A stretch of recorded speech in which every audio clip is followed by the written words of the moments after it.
welcome po sa aming YouTube channel na Saturday Vlogs dito sa Australia.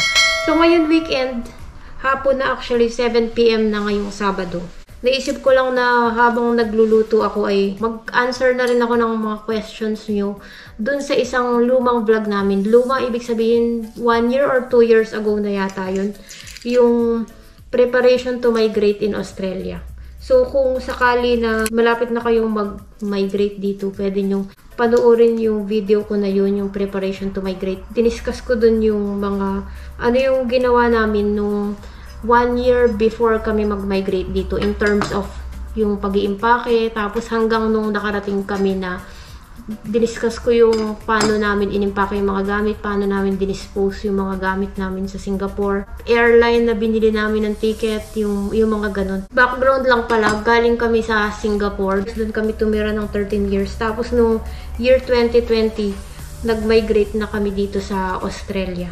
Yung video na yun, ang daming mga questions ako na natanggap. So, ulitin natin basahin yung mga questions, tapos sagutan natin isa-isa. So, ang lulutuin ko ngayong pang dinner ay pancit canton. Bumili kami ng ganito sa Coles, yung Chinese noodle na Philippine style. Kasi minsan pag nagka-crave kami ng pancit, yun yung binibili namin. Pero maghiwa muna tayo ng mga sahog. Ayan, unang comment galing kay Kelly Barnes. Kelly BRNS. 4 weeks ago lang ito. Sabi niya, thank you for sharing your preparation for out. We're from SG2 11 years and so much stuff to sort out. Planning to move to Australia within the next few months. Yun nga, totoo yun. Sobrang dami mo talaga isusort. Lalo na kung yung ganyan na lagpas 10 years kang tumira sa Singapore. For sure, ang dami-dami mong gamit. Kahit na minsan room lang ang nirerentahan natin sa Singapore. Parang pag nag-impake ka na ng lahat ng gamit mo, ang dami mo palang gamit na naipon. Tapos, ang ginawa namin nun, which is nabanggit ko na rin naman dun sa preparation to migrate nga na video. 1 year before na plano naming lumipat dito, nag-start na kaming mag-sort ng mga gamit. Ang sorting namin ng gamit ay, una, yung iuwi namin sa Pilipinas na kung magagamit pa talaga sa Pilipinas. Hindi namin inuwi yung tipong iuwi mo tapos magiging tambak lang sa Pilipinas. Yung inuwi namin yung mga magagamit, tapos sunod isinort namin naman yung mga gamit na pwede namang ibenta. Nagbenta kami sa Gumtree yun, no? Gumtree nga ba? Ano nga ba? Carousel. Oo, Carousel. So, nag-post kami noon sa Carousel yung mga shoes, mga shoe tree, yung camera mong luma, di ba? Tsaka kung ano-ano pa. May iba na nabenta, may iba rin naman na hindi nabenta. So, parang yun yung unang step na pwede nyo gawin. Ibenta nyo na yung mga pwede nyo ibenta para at least bawas na sila sa mga items na lagi-lagi nyong nakikita. Tapos, ang isa rin pala na okay, dapat gawin, itapon yung mga kailangan itapon. Kasi pag naitapon nyo na, parang ang laki na ng item na hindi nyo na nakikita sa araw-araw na mag-i-impake kayo o mag-sort kayo ng mga gamit. Tapos may iba pang mga paraan para mag-dispose ng gamit. Pwede nyo ibigay sa mga friends nyo. Yung, kunwari yung sa aming case, meron kaming mga extra extension. Yung mga cable natin, no? Ano kami yung mga charger? Di ba pag sa iPhone, ang daming yung saksakan na ganun. Dinonate namin, tapos yung mga table, iniwan na namin dun sa bahay, tapos, ano pa nga ba? Madami tayong item parang ilang paper bag, di ba, na iniwan natin sa, Iniwan natin sa friends, di ba? Ayun, yung mga ganong item na pwede nyo ibigay, o kaya pwede nyo i-donate sa, saan ba pwede i-donate? Salvation Army. Meron ba dong Salvation Army? Oo, sa Salvation Army pwede nyo ring i-donate. Ito, next na tanong naman galing kay RN Cruz. Parang nasagot ko na to dati. Good day, ma'am. Ask lang po. May dala po kaming medicine maintenance ng mother ko. Saan po siya dyan i-declare? Sa number 1 or number 7? Thanks. Yung number 1 kasi prohibited medicine. Naguluhan po ako. Sa immigration card kasi. Immigration card ba yun o customs card? Declaration card na parang ganun. Yung number 1 niya, yun yung may prohibited medicine nga. Or subject to restriction. Pero yung number 7, parang herbal medicine yata siya. So, kung meron kayong mga herbal medicine, mga tea siguro, no? Baka doon siya pasok, no? Baka ganun. Pero siguro number 1 na lang i-declare yung maintenance. Tapos para ma-sure, siguro magdalhin nyo na lang din yung reseta.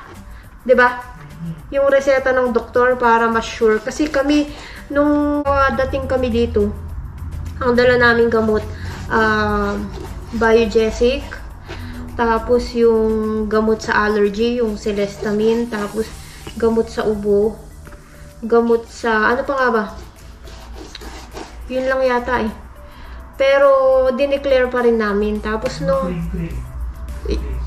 Oo, yung gamot, yung cream sa face. Kasi kunwari, nagpa-derma ka, ganyan. Dalhin mo na lang yung reseta ng derma mo. Tapos, yun, i-declare mo lahat ng medicine. Pagdating nyo kasi sa dito, pipila ka sa kuha na ng bagahe. Pagkakuhan mo ng bagahe, next naman na pila, yung parang mahaba siyang pila. If you have something to declare, doon ka pipila. Which is, karamihan ng mga tao, pumipila talaga doon. So, nung time na unang dating namin dito, pumila kami, di ba? Tinanong kami, ano yung medicine na dala nyo? Sabi namin, paracetamol, tsaka gamot lang sa allergy. Tapos yun, okay naman. Hindi naman kami na yung pinabuksan yung bagahe para lang tingnan yung mga gamot na yun.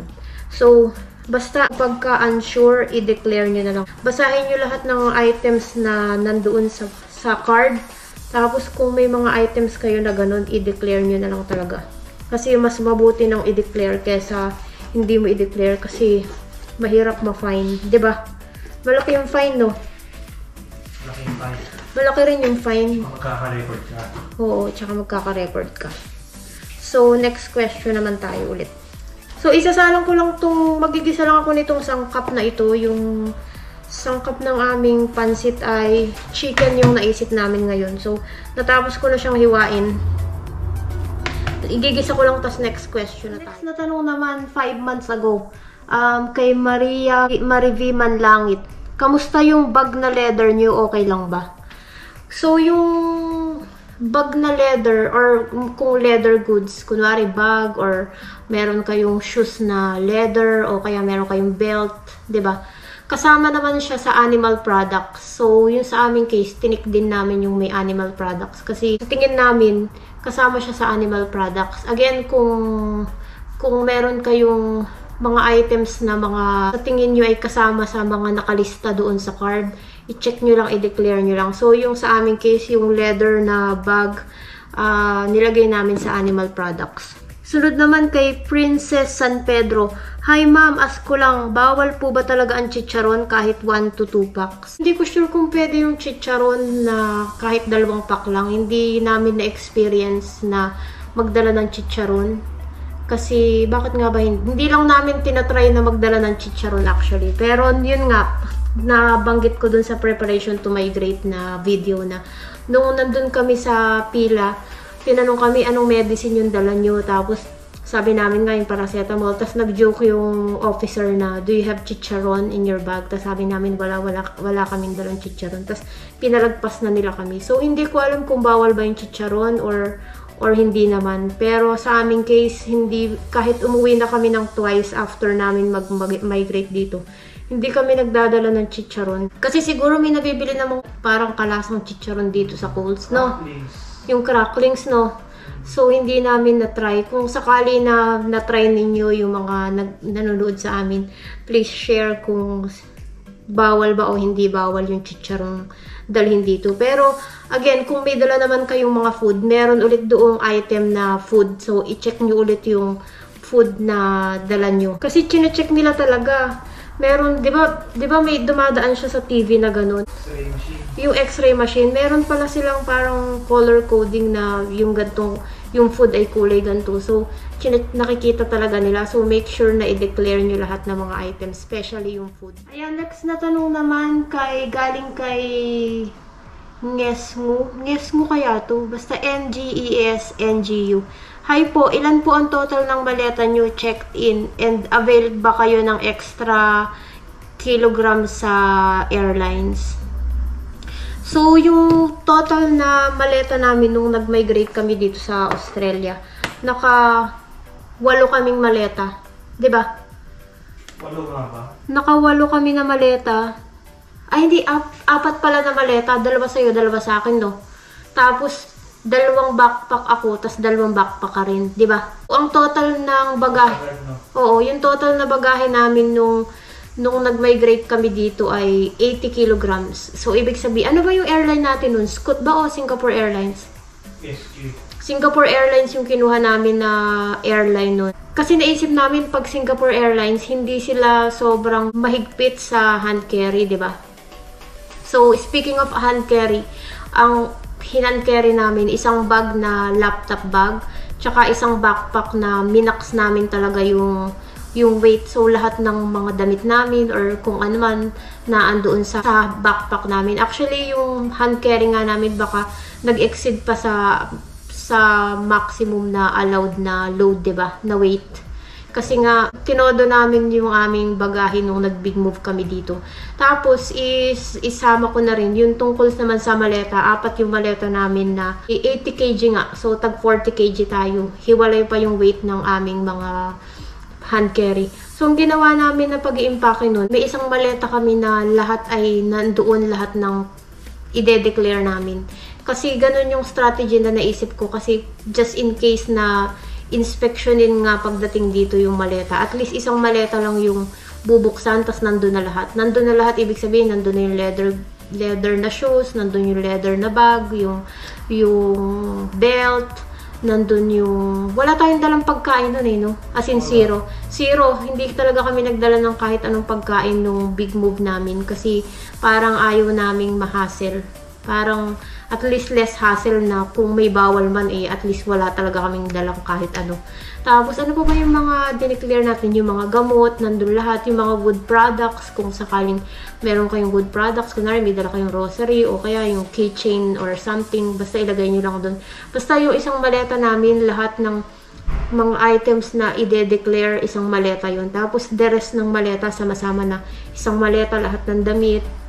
Tapos yung mga damit namin, naka-vacuum bag lahat para talagang siksik. Bumili kayo dun sa Daiso or online ng mga vacuum bag para talagang masulit nyo yung space ng maleta. Next naman na tanong, 1 year ago na to actually, pero basahin na rin natin kasi baka makatulong sa iba. Galing kay Marjorie Dearse. Ilang days po kayo nag-Airbnb? Hirap kasi makahanap ng apartment dito sa Australia. Nag-migrate kami dito sa Australia, February. Tapos, noong December, naghahanap na kami ng Airbnb na aming rerentahan. So, nag-rent kami sa Airbnb na yun ng 1 month and 2 weeks. So, parang 6 weeks kaming nag-rent sa Airbnb. Ang reason namin, kaya kami 6 weeks nag-rent ng Airbnb. Para pagkadating namin ay may enough time kaming maghanap ng lilipatan na bahay or room. Kasi nga, baka mahirap maghanap ng lilipatan kung sakaling few weeks lang yung Airbnb namin. Baka magahol kami sa oras. Ang maganda naman sa Airbnb, fully furnished na siya. Para siyang hotel na kumpleto na. Pati yung mga sabong panlaba, kumpleto na siya. Kumpleto na lahat ng mga gamit, pati higaan. Para siyang hotel. Yun nga lang, medyo mahal nga lang siya kumpara sa mag-room for rent ka. Pero, ganun pa man, kumbaga, kung sakali na magmamigrate kayo dito, at talagang wala kayong kakilala. Kasi nung time na yun, wala naman kaming kakilala. Wala kaming matitirahan. Kasi yung mga friends namin ay nasa iba't ibang state. So, kung sakali na magmamigrate kayo, ilaan nyo na lang din sa budgeting nyo yung ganun, yung Airbnb. Next naman na comment, Jake Salvador. Salamat po sa information, TY po. Tapos, hello kay Adrian May naman. Hello po, thank you po for this video. Mag-ask po sana ako ng for medicines kung pwedeng cup syrup bottle. Thank you po. Pwede siguro no cup syrup bottle. Basta i-declare yung mga items, pwede naman. Galing kay Nat Fulgeras. Hi po, papunta po kami ng Sydney ngayong October 26 po. Okay lang po kaya siguro magdala ng adobong mani. Pwede ba yung adobong mani? Ako pwede yung mani. Pwede naman. Basta kung unsure na lang siguro, i-declare na lang, no? Okay. Pero alam ko pwede yung mani. Pero nung huling punta namin dito, di ba umuwi kami nitong nakaraang Pasko. Nagdala kami ng, pero hindi naman adobong mani yun eh. Cornic. Parang 2 piraso lang, dalawang pakete. Pero yun nga lang, hindi siya yung homemade eh. Parang nakasilyado siya na yung nabibili sa SM. Pero again, dineclare namin yung food na yun. Pero naman ditong tanong kay Life Journey, 1 year ago na rin. Hello po, thanks for the info. How about daw yung mga personal na mga alahas? Hindi din ba i-declare? Keep safe. Personal na alahas. Parang may item na yung may presyo. Pero hindi naman siya gift eh, no? Di ba may item na parang nagkakahalaga ng gantong item, gantong presyo, tapos kung gift siya. Doon ba siya kasali? O hindi? Kung personal use. Basta yung kung sakali na unsure kayo, hanapin nyo siguro yung malapit na description sa item na unsure kayo, tapos i-declare nyo na lang, no? Ganun yun, no? Mas mabuti, no? Kesa mahuli, tapos sasabihin mo, hindi mo dineclare. Hindi ko sure yung personal na alahas kasi nung nag-migrate kami dito, wala kaming dalang personal na alahas. O di ba wala tayong alahas, no? Sing-sing lang. Pero hindi naman din namin dineclare, no? Kasi kumbaga suot mo lang naman siya eh, pero hindi siya yung tipong kunwari yung madami kaming alahas. Wala naman kaming madaming alahas. Kaya sa aming personal na experience, hindi ko masagot yung tungkol sa alahas kasi kami mismo wala kaming tipong mga alahas. So kung sakaling may nanonood sa inyo na may experience ng tungkol sa pagde-declare ng alahas, please share na lang din. Ito naman kay M4 Sterval. Hi miss, how about dried fish? Paano po ba siya ipapak? Dried fish, pwede naman na nung huling punta namin dito, nagdala kami ng isang impake lang, isang pack lang na danggit ba yun? O danggit siya, no? O dried hipon. Parang danggit, oh. Binili namin yun sa SM. Nakapasok naman, pero nilagay namin siya sa food, no? Sa food. Hindi naman siya animal products eh. Sa food siya. Pero nakapasok yung aming isang pack na danggit. Base sa aming experience, pakapika-piraso lang na paisa-isa lang na impake yung dala namin. Hindi kami nagdala ng, kunwari, 10 na pakete ng dried fish. Wala. Parang isa-isa lang. Para lang, kumbaga pag nag-crave ay meron. Pero hindi kami nagdala ng sobrang dami. Ito, may isang tanong pa. Mahaba-haba to. Galing kay JM. Hi po, naka-direct flight po ako sa Friday. May isang luggage po ako. Bag at sapatos lang ang laman. Madami po. Original din po lahat. Kailangan ko po bang i-declare or okay lang po kahit wag na? Personal use po lahat, like sapatos, lahat ng size ko. Yung bag akin din po, personal ko. Sa tingin namin, i-declare mo pa rin lahat. Tapos, mas, yun nga, sabi ko, mas maganda na pagsamasamahin mo siya sa isang maleta para kung sakaling i-inspect ay magkakasama na sila. So, yung sapatos ay i-declare kasi baka leather good siya o kaya kunwari outdoor na shoes siya, baka may mga soil, 'di ba? Oo, yun yung purpose namin kaya namin dineclare yung shoes eh kasi baka ginamit siya sa outdoor o kunwari nag-hiking ka tapos may soil kasi bawal ditong magdala ng mga items na may soil. Kunwari yung bike, nagdala ka ng bike dito. Dineclare namin kasi baka may soil siya so kailangan i-check yung mga outdoor na mga equipment, kailangan i-check kasi baka may soil. Yun yung purpose kaya dineclare namin yung shoes. So kahit gaano dami siya, kaya namin siya dineclare. Hindi dahil madami, pero dineclare namin siya dahil baka ginamit mo siya sa outdoor at may nakakapit na soil. Tama, di ba? Yun yung reason kaya mo siya dinedeclare. Yung sa bag naman, kahit madami yung bag mo, hindi ulit sa dami kaya mo i-dinedeclare yung bag mo. Dinedeclare mo yung bag mo kasi baka leather goods siya, so animal products. Kasama siya sa animal products na category. 'Di ba? So siguro kahit na madami kang bag o madami kang shoes, kung pasok siya sa items na baka may soil o baka animal product siya, i-declare nyo pa rin. Tanong naman ulit si Distefiari. Pag winter po ba, like around August, need po na boots or pwedeng sneakers lang po ang dala. Ang winter dito sa Australia ay June, July, August. So parang yung kasagsagan ng lamig niya ay mga July hanggang August, yan, malamig talaga. So kung sakaling dadating kayo ng August, need po ba naka-boots or pwedeng sneakers lang po ang dala. Kung sakaling may boots ka na pwede mong gamitin dito sa Australia tuwing winter, pwede mong sigurong yun na yung isuot mo para menos sa weight ng bagahe mo, 'di ba? Kasi 'di ba mabibigat yung boots. Pag nandito ka na, ang mas komportable na tuwing winter ay naka-boots ka para bawas lamig kasi malamig talaga siya. So, siguro kung magmamigrate kayo tapos nagkataon na meron kayong boots, pwede nyo na rin sigurong isuot kung kunwari winter kayo dadating. Or kung hindi naman winter kayo dumating, kung gusto nyo magbawas ng weight sa maleta, isuot nyo na lang din yung boots nyo, 'di ba? Para bawas load din sa maleta. Kasi kapag ka magmamigrate dito sa Australia, as much as possible, ma-maximize mo talaga yung yung allowed mo na weight na madala mo talaga lahat ng kailangan mo. So, sa aming case, talagang lahat ng kailangan namin, siniksik namin sa 80 kilograms na bagahe. So, siguro yun na yung huling tanong. Tapos, yung last na tip na lang na maibibigay namin or advice. Nung sa aming case na magmamigrate kami dito, hindi kami nagpa-box, 'di ba? Kasi nag-inquire kami nun sa SingPost. Sobrang mahal ng pa-box. Tapos nag-inquire din kami sa LBC. Parang mahal siya, tsaka parang medyo madaming steps na kailangan gawin kasi i-inspect pa daw.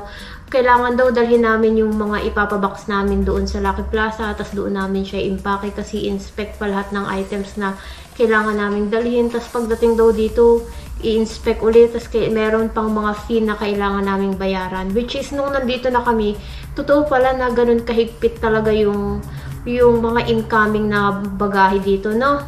Talagang ini-inspect nila, di ba? Oo. Talagang ini-inspect nila. Kahit yung mga kaopisina namin na nagpapabox galing sa ibang bansa, hindi lang galing sa Singapore, galing sa ibang bansa. Sobrang tagal nila makuha yung bagahe nila. Kahit na nasa customs na few weeks ago pa, ang tagal nilang makuha kasi talagang ini-scan nilang mabuti yung bawat laman ng box mo. No, mahigpit sila, 'di ba, sa mga incoming kasi nga pinoprotektahan nila dito yung baka may makontaminate na yung kunwari sa kanilang forest, yung mga ganung bagay. Tapos meron pala akong playlist dito sa YouTube channel namin na ang pangalan ay Moving to Australia na playlist. Nandun lahat yung mga videos na ginawa ko na related sa mga magbi-big moves. Meron akong separate na video na ano yung mga damit na kailangan dalhin kapag magbi-big move ka dito, ano yung mga unang mga bagay na kailangan mong gawin pagkadating mo dito, yung aming story nung pagdating namin dito, yung tungkol nga sa bahay, yung pag-Airbnb namin, tsaka pag-rent ng room, tsaka yung preparation to migrate in Australia, yung process na ginawa namin nung magma-migrate na kami dito sa Australia in terms of yung pag-iimpake nga. So, yun na siguro yung huling comment na sasagutin natin tungkol sa pag-big move at pag-iimpake ng mga gamit. So, yung lesson lang na masashare namin, basta kung hindi kayo sure sa mga items na meron kayo, just declare it. I-declare nyo lang. Hindi naman nakakatakot na mag-declare. Mas delikado nga yung hindi nyo i-declare kasi mas may fine. Tapos, i-maximize nyo lang yung weight na allowed sa inyo sa airline. Kung kailangan yung bumili, parang sa aming case noon, mas murang bumili ng extra bagahe sa airline kaysa magpa-box. Hindi ko lang sure ngayon kasi yung sa amin naman 2020 pa. So, hindi ko sure ngayon kung mas mura ba yung pa-box kaysa bumili ng extra bagahe. Yun nga lang, i-consider nyo din yung pagdating sa customs dito na hino-hold nila ng few weeks yung maleta nyo kasi i-scan talaga nilang mabuti. Tapos, ano pa nga ba? Kung ano lang yung kailangan nyo na sa big move nyo, yun siguro yung dalhin yung gamit 'Diba? Sinabi ko dun sa video ko tungkol sa mga clothes to bring dito sa Australia. Kung sakaling hindi nakasya yung mga damit nyo na maganda pa pero sa tingin nyo pwede nyo pang isuot kapag pumayat kayo, kunwari yung ganun. So wag nyo na lang siguro dalhin. Sayang pa yung weight na madadagdag niya sa maleta nyo. Siguro next time nyo na lang dalhin kung sakaling uuwi kayo sa Pilipinas. Pwede nyo dalhin dito. Pero kung ano lang talaga yung pangunahing kailangan nyo, yun lang yung dalhin nyo para, una, para masulit nyo yung bagahe nyo. Pangalawa, para madali kayong mag-move. Kasi pagdating nyo naman dito, hindi pa kayo nagre-rent agad nung bahay na titirahan nyo eh. Parang it's either makikitira kayo or mag-Airbnb kayo. So pag lumipat kayo sa re-rentahan nyo na, para mas madali kayong mag-move kasi konti lang yung dalan yung gamit, diba? So yun lang siguro yung lesson na at saka mga advice na masishare namin sa inyo tungkol sa big move dito sa Australia. Again, congratulations sa mga nakakuha ng grant at saka yung worth it ang paghihintay nyo, lalo na nitong mga nakaraang panahon na naapektuhan ng COVID yung application natin, diba? Ang tagal natin naghintay. So congrats at sana ay maging madali yung big move nyo dito, tsaka sana makatulong yung video na ito sa prepare nyo para sa pag-migrate nyo dito sa Australia. Salamat sa inyong panonood, salamat sa inyong pag-like, pag-subscribe at pag-comment sa aming mga YouTube channel. Sana ay nakatulong ang video na ito at maraming salamat sa inyong panonood. Mag-ingat kayo palagi, stay safe and God bless you. Maraming salamat po, hanggang sa muli. Bye-bye! Bye-bye! Yeah, nakaluto na ako ng pansit. 8:15 na. Time na mag-dinner. So, yan yung niluto ko na pansit canton na ang sahog ay konting gulay tsaka chicken.